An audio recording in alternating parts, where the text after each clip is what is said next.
Good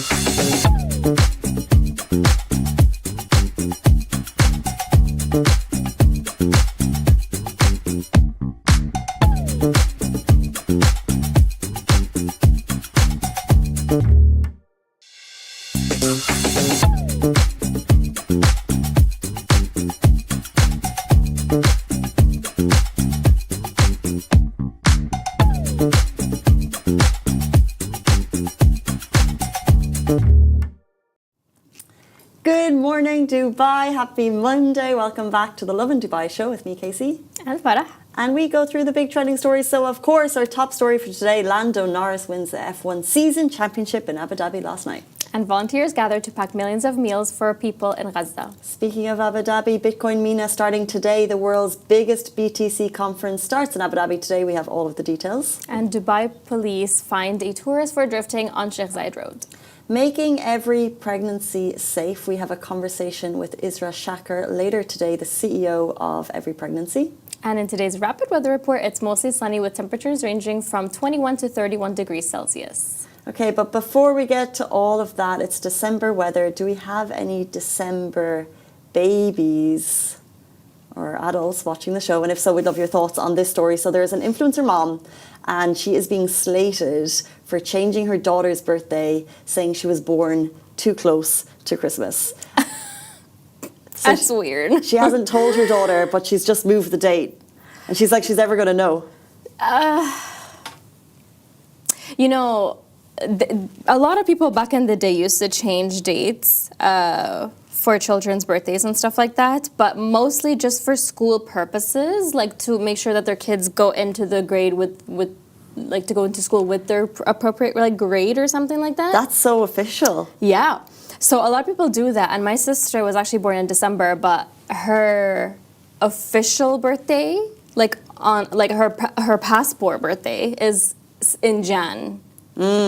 Not because of it's too close to Christmas or anything like that, but for school purposes. Okay. But I've seen it so much. A lot of like parents change their children's birthdays. So, I mean, school, I get. I'd like to talk to someone who was born between, 15th of December and 28th of December. Mm-hmm. And like, did you feel like your birthday was always sidelined because everyone was just focusing on Christmas? So the mom isn't essentially just trying to do a nice thing by being like, if we do it a bit earlier in the month, you'll get a bigger celebration. Because there was one comment, and it's like, my birthday's on the 22nd of December, and I never got 2 gifts.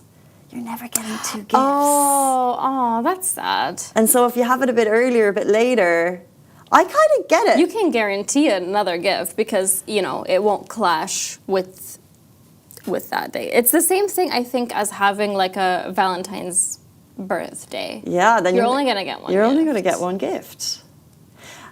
What is like the prime season to have your birthday to ensure multiple gifts throughout the year? So you've got Christmas. Oh. You've got Valentine's. Maybe midsummer. Yeah. And then make sure that if you're going to get married or start a relationship, don't do it around then. Do that in October. Yeah, so do that later or before or something. You've got 4 strong gifts throughout the year. Strategy. So if you're thinking of starting a family, keep those dates in mind. Those are the important dates. No, we joke. Poor influencers, they get slated for anything that they do. I mean, if she didn't share with anyone, no one would know, and it wouldn't be a thing. She wouldn't be slated. Let's jump into our top story of the day. Oh my gosh, the celebrations yesterday at F1. Lando Norris crying on the podium, of course, because he's just won his F1 season championship. Sunday, December 7th, will go down in history. The 2025 Abu Dhabi Grand Prix. Lando Norris clinched his first World Drivers' Championship with a hard-fought third-place finish. He edged out Max Verstappen by 2 points.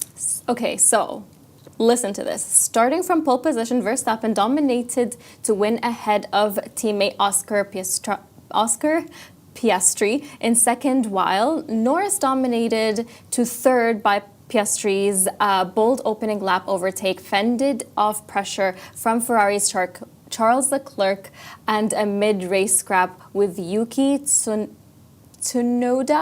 to hold the podium spot needed for the title. It was nail-biting from start to finish. Like, this was the season ender that everyone was waiting for. You probably saw Lewis Hamilton's wipeout, which was completely shocking during.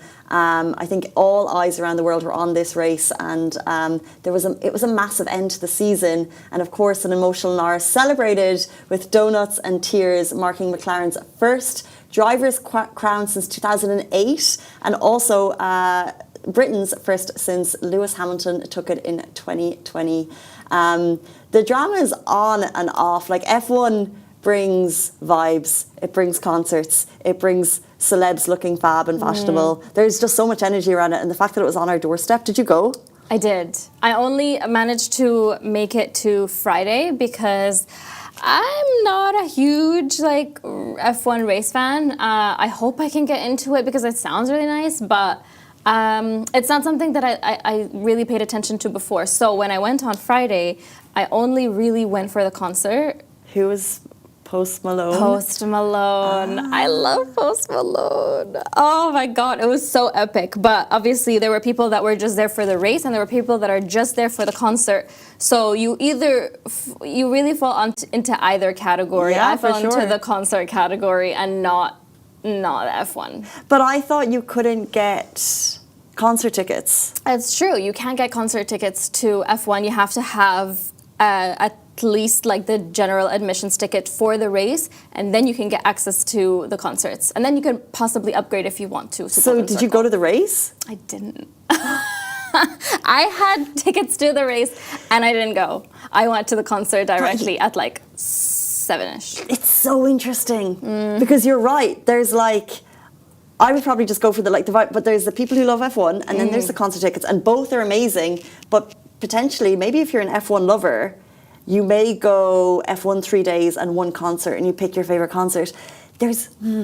It's a lot. But there's got to be a way that you could share that ticket with someone. You know? I know. I would have taken that ticket, Farah. I would have gone for the vibes. Oh my gosh, yes. So many people, like, if you know someone who's more into F1 and less into the concert, like, that would work out for you. But for me, I didn't want to miss the chance to see Post Malone perform.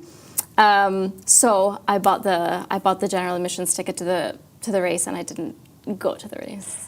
Amazing concert. Tell us about it. Oh my God, it was so epic. Really? He sang all of my favorite songs, and I think he stayed a little bit longer than I thought, and he spent a good 10-15 minutes saying hello to the fans in the golden circle. No way. I wish I was at the golden circle. Next year. You know what? Next year, if he's here at any time, I know that next year if there's a golden circle at his concert, I'm going to be there.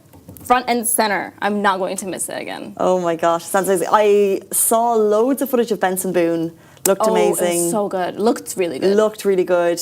Post Malone, we have it from the horse's mouth. Amazing. Metallica, I heard, is amazing. I haven't seen Katy Perry's performance yet.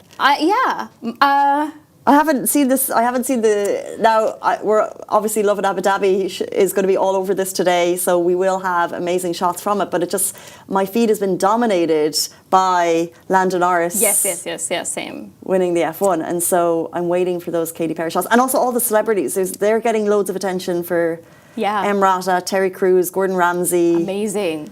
So many big names. Yeah. And so Katy Perry, but we saw Katy Perry was there. We've seen the video. We know she's there. She's there. She's had her concert. Yeah, but strangely, I also haven't seen a lot of her concert shots. My friends were there, but didn't post anything. So I'm just like, that's a good sign. Maybe they were just enjoying it so much that they couldn't pull out their phone. I get it. It's a good sign that they haven't been posting, maybe. But we know she was there. We know it was epic. Huge week for Abu Dhabi. We're going to talk about Bitcoin.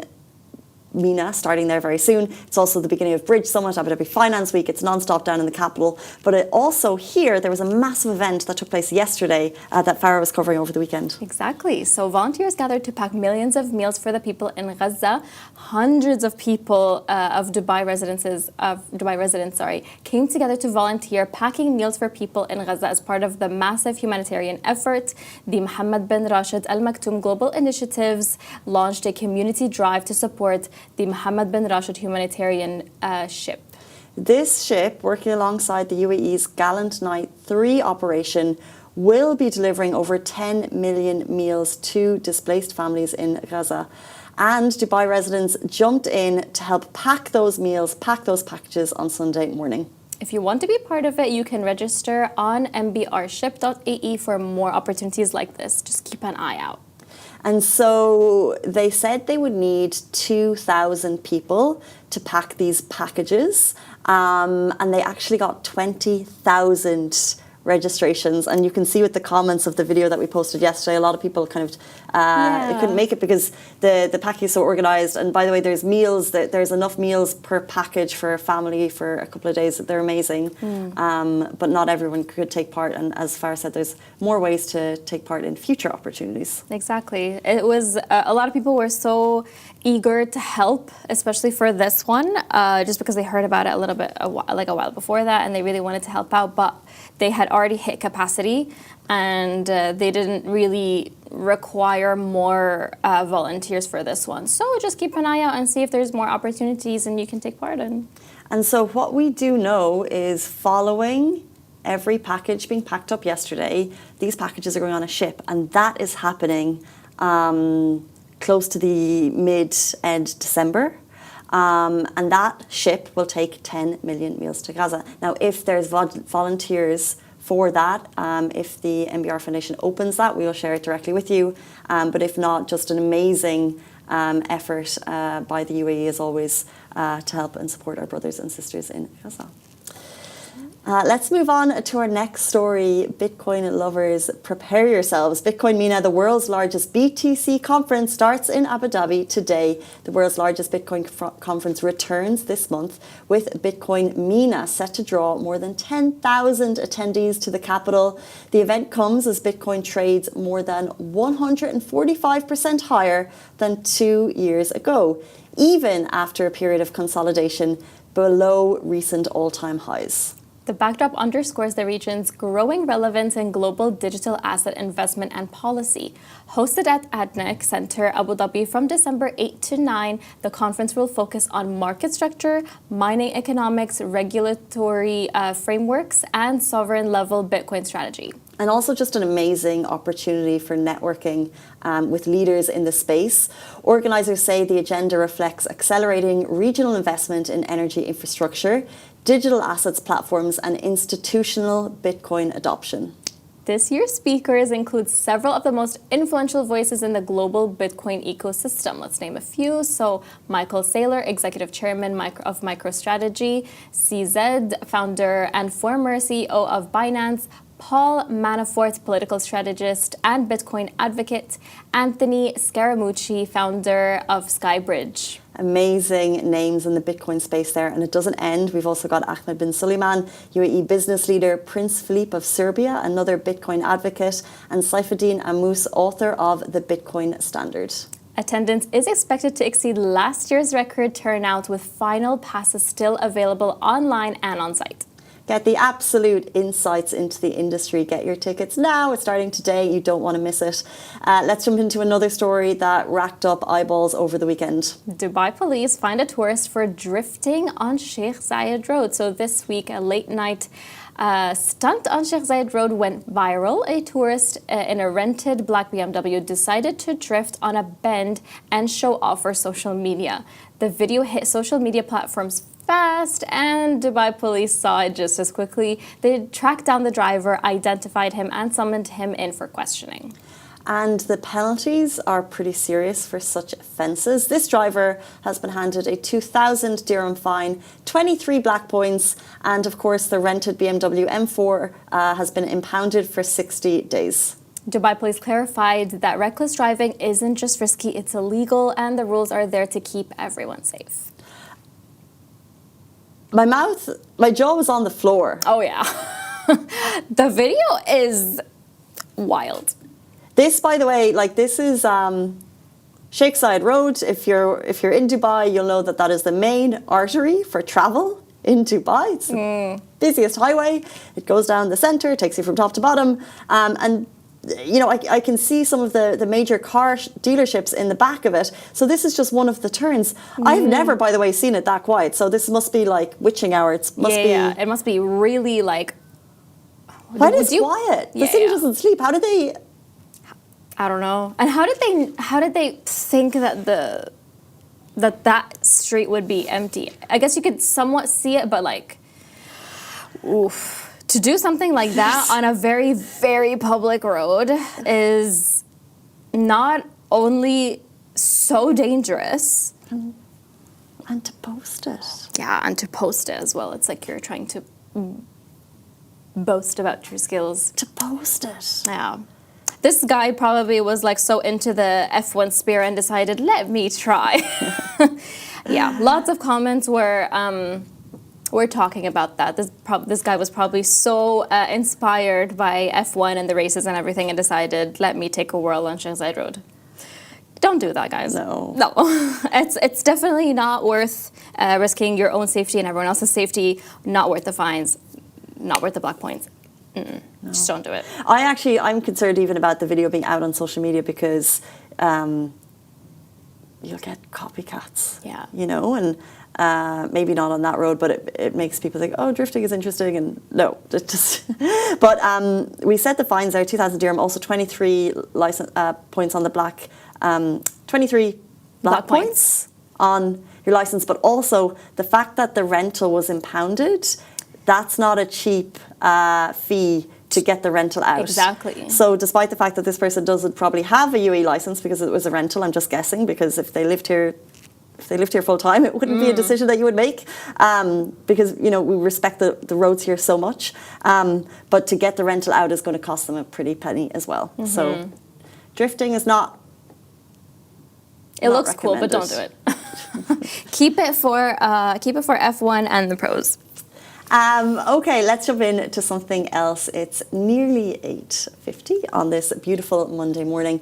Our next conversation, we want to make every pregnancy safe. We're going to have the CEO of Every Pregnancy with us to talk about how. Her name is Isra Chakra, and she'll be joining us after this very short break. Do stay tuned.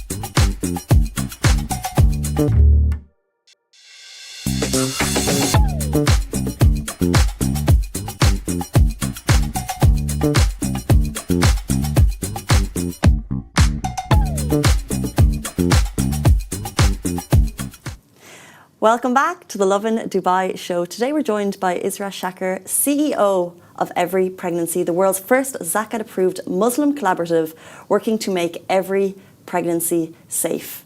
She leads efforts to expand access to life-saving maternal and newborn care in communities that need it most. A noble cause. We're so excited to hear her journey and the impact every pregnancy is making around the world. Welcome to the show, Isra. Thank you, Casey. I'm so excited to be here. We're so excited to welcome you. First of all, have you stepped off a plane? Do you live in Dubai? I do not live in Dubai. I stepped off a plane from the Washington, D.C. area, but I've been here for the past week leading this incredible convening here with our partners from all around the world. Okay.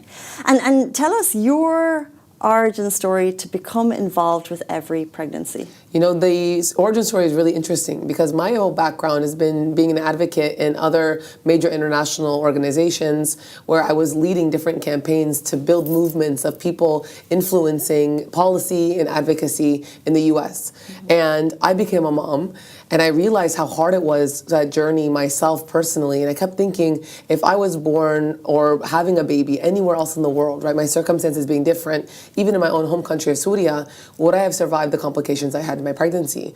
Would I have had the best sort of outcomes because of access to the best care and doctors that I had in the U.S.? And I knew for a fact that if I was struggling in the U.S., that means mothers all around the world are struggling even more.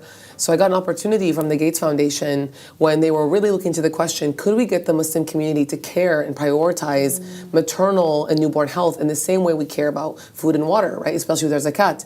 And so that was the first original question. I came in, designed a campaign for it with the team there, and then we co-architected it with the partner organizations that are leading these efforts on the front lines. And that's really what gave birth to the For Mama campaign, which then gave birth to Every Pregnancy, when it was so successful as a campaign and just really took off by storm. And to see when we grew from like having no partners to now we have over 50 organizations, truly frontline orgs around the world leading these amazing programs, it's just incredible. Wow, amazing story. So it was initially started at the Gates Foundation. Yes, it was incubated there. And you know, let's speak a little bit just in detail we are in a privileged position, the US, Absolutely. UAE, pregnant mothers, we have amazing access to healthcare. Can you just describe maybe what are the main challenges that women in third world countries are facing when they become pregnant? Yeah, so we really look at this as low and middle income countries, and you're thinking about the experience of moms really differs sometimes based on the culture, based on the region, based on the crisis, right? If there's a actual crisis happening, you're going to see a big urgency in supporting moms. And so we have many different humanitarian settings and contexts that we're operating in.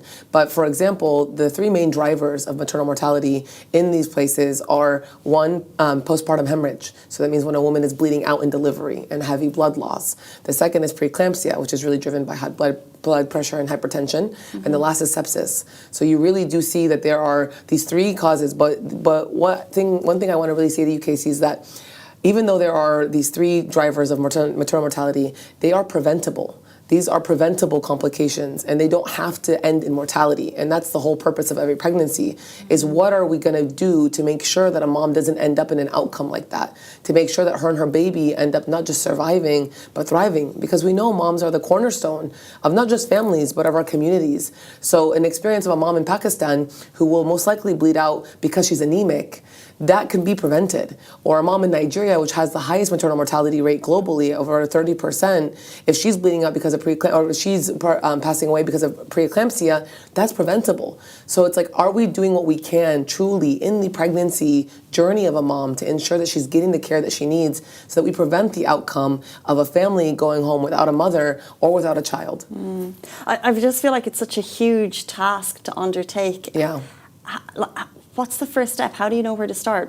What country do you go to? Do you go government or do you go education for the moms? How do you begin? So one thing that's very unique about Every Pregnancy is that we are a coalition organization. We're not your typical NGO or charity. We're not the frontline implementers. So for me, it was all about how do you get the community to understand this as a priority issue? And how do we talk about the fact that Muslim majority countries have the highest maternal mortality rate? Why is and that? Well, because a lot of times they're low and middle income countries and there's not enough access to the care or attention paid to it, right? Or investment made into it. But at the same time, the Muslim community is the most philanthropic globally. We give the most. So there was a disconnect there. So I knew in order to actually address the root causes, it was even before the interventions, it was about getting the stakeholder buy-in, getting the community to feel like this is an issue that we need to care about, and then getting the organizations that are on the front lines to implement the best and most impactful interventions, meaning let's save a mom from bleeding out, let's save a preeclampsia situation.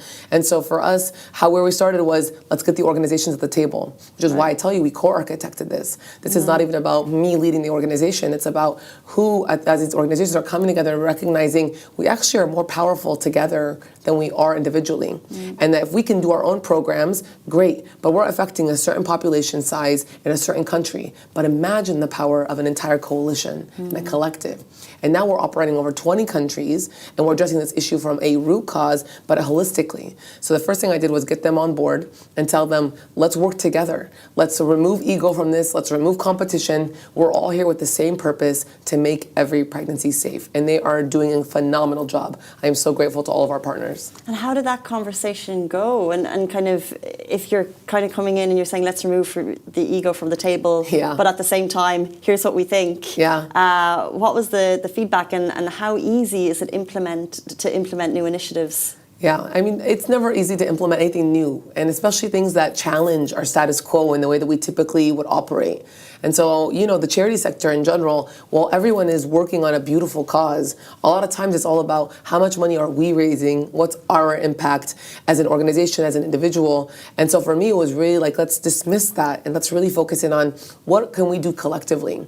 And so it's taken time. It takes a lot of time. It takes a lot of effort in terms of listening to what they need, but really designing something where everybody can see themselves in the work that we're doing.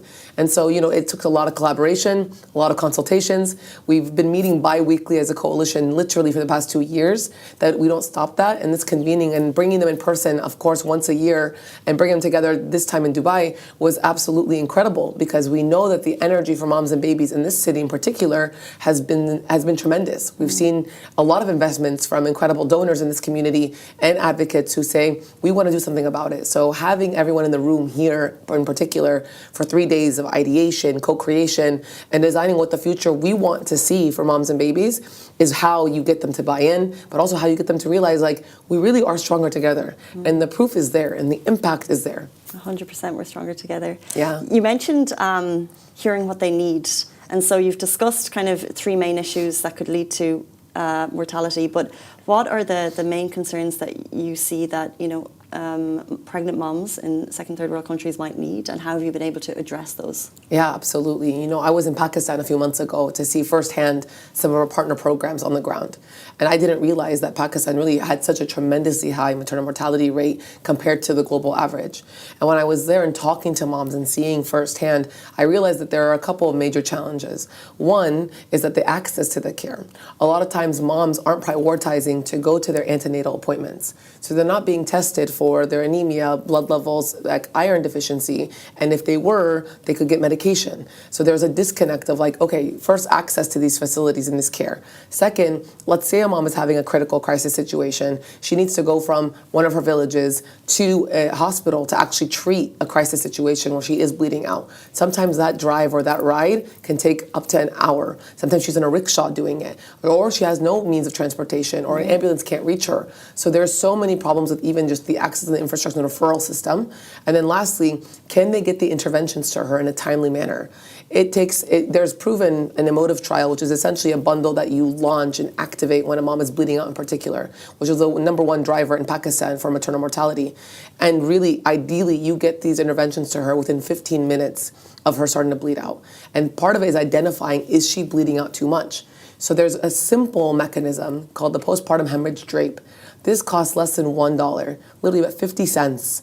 50 cents, like really think about that. I don't know how many dirhams that is, but it's less than $1, and it measures the blood loss. So if a midwife in a village is using it, or a doctor in a hospital is using it, they don't have to subjectively guess how much blood loss is happening. They can see it. And once they see it, they know when to activate the interventions and the medication to help save her life. And so ultimately, a lot of it is a lack of education and training on these specific interventions. And then also, like, how are we going to get that care to her? Because, a lot of people would rather typically give their charity to like a food basket or to a water well because it seems more tangible. Right. But I'm here to tell them, instead of, imagine that $20 investment, 20 dirham investment you're going to make into that, and think about what you can do to save a mom's life with that, with 50 cents, right, a postpartum hemorrhage drape. So those are the challenges, but there's also tremendous advocates, and I want to just, also acknowledge and emphasize the work that is happening on the ground. There are amazing champions on the ground that are leading these efforts from the communities themselves, and that's one of the value adds also of every pregnancy, is that we want to center those voices, the moms that are directly undergoing these circumstances, but then also the caretakers around them. They know what's best for their communities, and so it's not for us to come in as outsiders and say, you need to do A, B, C, D. It's actually like, what are your challenges? What are the solutions that you see fit best for your community, and how can we as every pregnancy amplify that? And just through our programming this year, we know we've reached over 500,000 moms. Wow.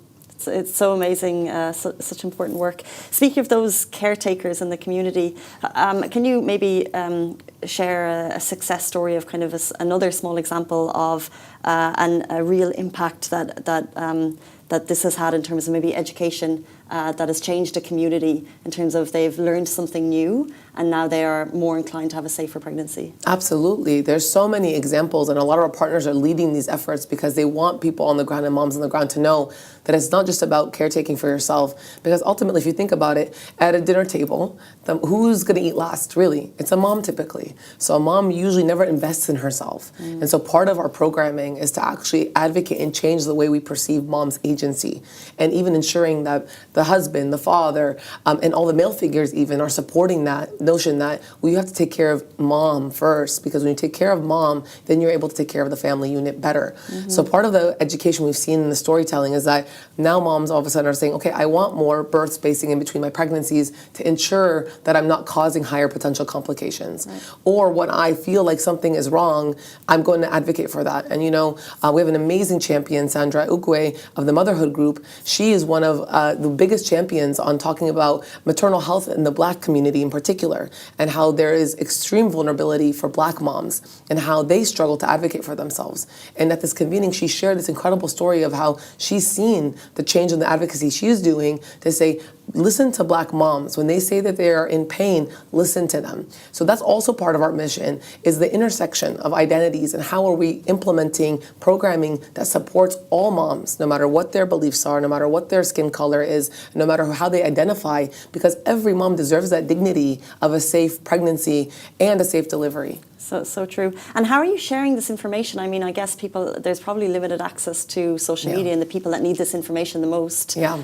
So how do you get the information to the people that need it? Through these caretakers, through these people on the ground that are doing these programming. A lot of times we'll see midwives, and I met them again when I go to visit programs. I see midwives who are actually more than midwives. They're the educators, they're counselors. They are there to support the mom. They're their support system, the backbone, traditional birthing assistants. So you really realize the best audience and the best messenger is those people, the ones that are already trusted in the community, the ones that are well known in the community. So we try to encourage them to use the WhatsApp groups, to use different platforms in communicating, incentivizing moms to realize, okay, if you can go to all your prenatal appointments, then you can then get this amazing baby package at the end when you deliver a healthy baby. So there's a lot of incentives that the community creates for themselves, but it has to be led by those people on the ground. So we encourage localization, we encourage that voice directly from the ground. And tell us a little bit about the collaborative being Zakat approved. Was that kind of a challenge to make that happen? Yes, it's not easy to get anything Zakat approved, as I'm sure many of the listeners will understand. And so we went through about a 6-month rigorous process, talking to many Muslim scholars in the North America area and working with different institutes, Islamic institutions, that really helped me create the Zakat eligibility around it. And you really think about how Zakat is given, it's to those that are in need.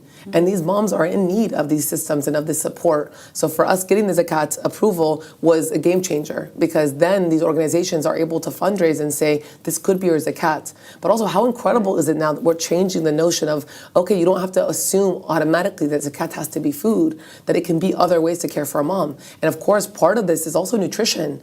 A mom has a higher likelihood of having issues in pregnancy and childbirth if she's malnutritioned.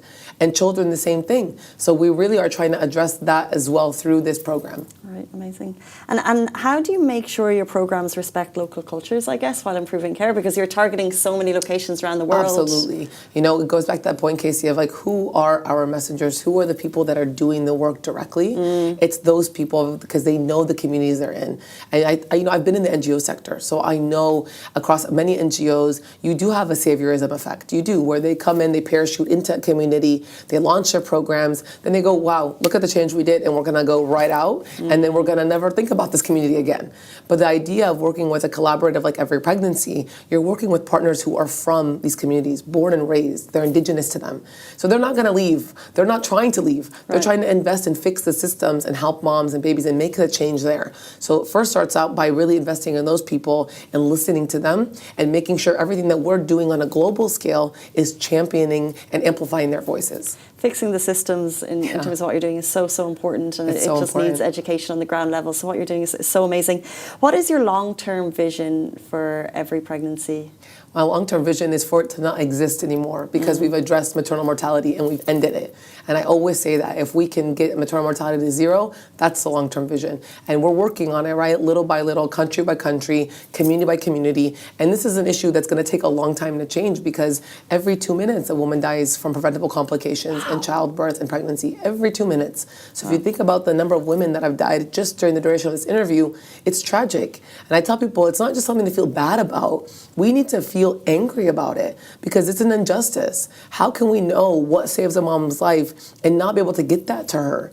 You think about what happens to that family with that loss. And so for me, I really remember that all the time. The fact that, again, 700 women are dying a day from preventable complications in childbirth or pregnancy is not okay. It's a moral problem. And so for me, it's like, what is our call to action to think, what are we going to do about it? So ultimately, every pregnancy will continue to grow, continue to bring more organizations in, continue to hopefully tackle more country issues, and really start to see that number of maternal mortality completely reduced down to zero. And that would be my vision. Raising a flag for the most noble cause, Isra Shakir, who is the CEO of Every Pregnancy. If people want to reach you directly, if they want to learn more about Every Pregnancy, how can they do so? Well, of course, please follow at Every Pregnancy on all social media platforms. We have amazing content and ways to talk about this issue.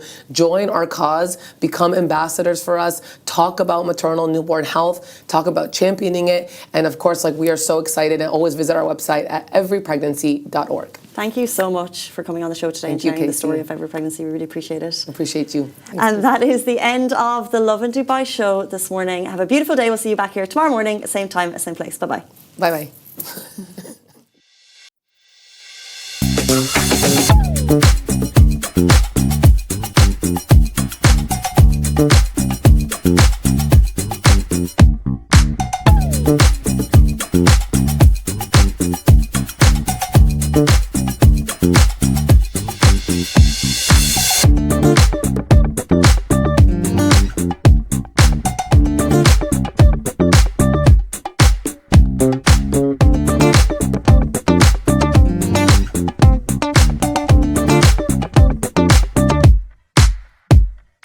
you.